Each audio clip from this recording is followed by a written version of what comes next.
अध्याय 6 है आपका कौन सा? त्रिभुज। त्रिभुज में एक ही बात आपको पढ़नी है, त्रिभुजों की समरूपता। आगे और भी बातें हैं, लेकिन पहले जो प्रश्नावली में पढ़नी है वो क्या है? त्रिभुजों की समरूपता। यानी कोई भी त्रिभुज होगा या कोई वर्ग होगा या कोई भी आकृति होगी, वो समरूप कब होगा? तो उसके लिए नियम है कि अगर उसके जो है संगत कोण बराबर हो जाए, जैसे A और B बराबर हो जाए, B और Q बराबर हो जाए, C और R हो जाए, तो त्रिभुज क्या हो जाएगा? समरूप हो जाएगा। दूसरी स्थिति क्या है कि अगर इनकी भुजाएं जो है समानुपातिक हो जाए। समानुपातिक मतलब AB और PQ का अनुपात क्या हो जाए? समान हो जाए। किसके? BC और CQ के, AC और PQ। सभी भुजाएं क्या हो जाएं? समान। यहाँ पर देखिए लिखा है, यदि कोण P, कोण A बराबर कोण P, कोण B बराबर कोण Q, कोण C बराबर कोण R, तथा AB बटे PQ, AB बटे PQ संगत भुजाएं लेनी है। संगत समझ रहे हो ना? yes, अब BC बटे क्या हो जाए? QR, AC बटे क्या हो जाए? तो त्रिभुज क्या हो जाएगा? समरूप हो जाएगा। समरूप का चिन्ह ये है, देखिए त्रिभुज ABC समरूप त्रिभुज PQR होगा। ये दो स्थितियां हैं तब, ये दो स्थितियां हैं तब। नोट, यह नियम किसी भी आकृति की समरूपता के लिए लागू होगा, चाहे वर्ग हो या फिर अन्य कोई आकृति हो।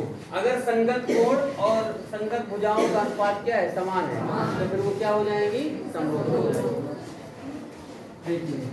दो त्रिभुज समरूप होंगे यदि उनके संगत कोण क्या हो? समान हो। दो त्रिभुज समरूप तभी होंगे जब उनके संगत कोण क्या हो? समान हो, तथा उनकी संगत भुजाएं समानुपाती हो। अब प्रश्नावली 6 से में देखिए, बहुत आसान से प्रश्न है।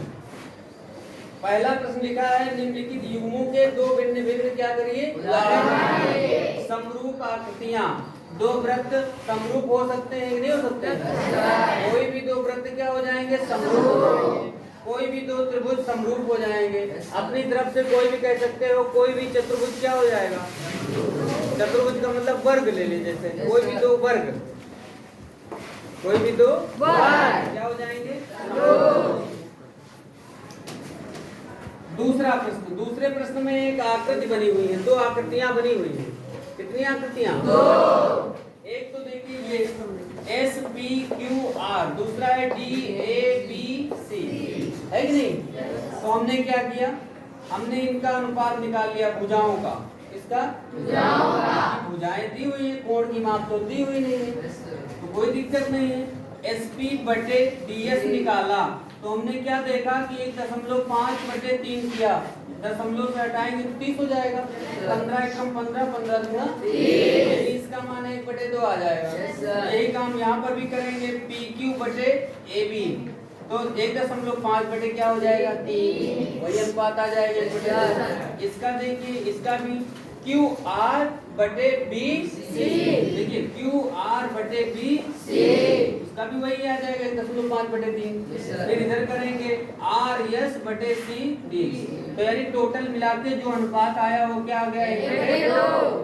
तो अतः हम लोग कह सकते हैं कि संगत भुजाएं समानुपातिक हैं, इसलिए ये क्या है? समरूप है। तो कभी भी अगर संगत भुजाएं समानुपातिक हो और संगत कोण उनके क्या हो? समान हो, तो वो क्या क्या होंगे? समान हो। समझ गए? इसी प्रकार तीसरा नंबर है, उसको स्वयं करना है। लिखा है, बताइए कि निम्नलिखित चतुर्भुज ABCD PQRS समरूप है या नहीं। तो यहाँ पर आपको दो चीजें दर्शानी है। आप देख सकते हैं ABCD एक पहला चतुर्भुज है, दूसरा है PQRS। इसमें देखिए A कोण कितना? 105, उधर भी P कोण 105, इधर P 100 है, उधर Q 100 है, R 70 है, इधर C 70 है, इधर S है, इधर D है। तो हम लोग लिखेंगे यहाँ, क्या लिखेंगे? यहाँ कोण A बराबर कोण P, कोण B बराबर कोण Q, कोण R बराबर कोण C, और कोण S बराबर कोण D। ठीक, उसके बाद लिखेंगे तथा AB बटे PQ बराबर 1.5 बटे 3। समझ रहे हैं? अब QR या फिर BC बटे QR बराबर 2.5 बटे 5। क्या इनका अनुपात समान आएगा? देख लेना, आएगा समान। तो लिख देंगे चूंकि इनके कोण बराबर हैं तथा भुजाएं समानुपातिक हैं, अतः ये चतुर्भुज क्या है? समबाहु। समझ गए? ठीक है, इतना आप नोट कर लीजिए।